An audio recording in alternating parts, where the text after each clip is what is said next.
সুপ্রিয় শিক্ষার্থী বন্ধুরা, আসসালামু আলাইকুম। আশা করি সবাই ভালো আছো। তো আজকে তোমাদের জন্য সপ্তম শ্রেণীর সামষ্টিক মূল্যায়নের বাংলা প্রশ্ন নিয়ে হাজির হয়েছি বগুড়া টেলিভিশনের।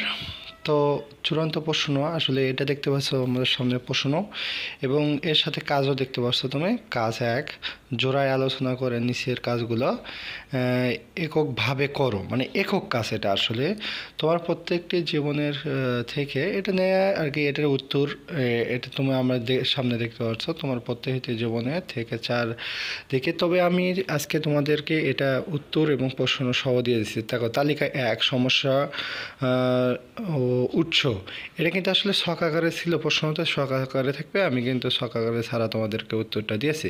খ নম্বর তো বলছে, এবারে তালিকা থেকে দুটি বিষয় বাছাই করো যা দুটি এমনভাবে সাজাও যা সকলের জন্য প্রয়োজনীয় বলে তুমি মনে করো। এই দেখো, এটার উত্তরটা হবে এরকমভাবে যে এই যে আমি এবার তুমি দেখতে পাচ্ছ আমার সামনে।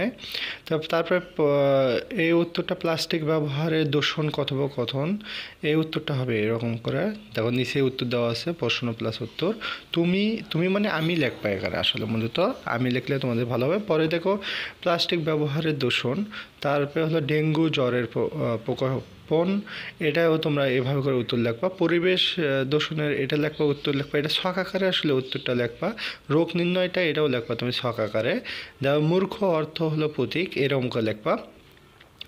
পুনর্ব্যবহৃত করে প্রতিশব্দ, হুমকির মুখে প্রতিশব্দ, এটাও তুমি ছক আকারে লিখলেও হবে বা ছক ছাড়া লিখলেও হবে। পানি, জীবন বৈচিত্র্য, বিপদের সম্মুখীন, এটা কিন্তু দেওয়া।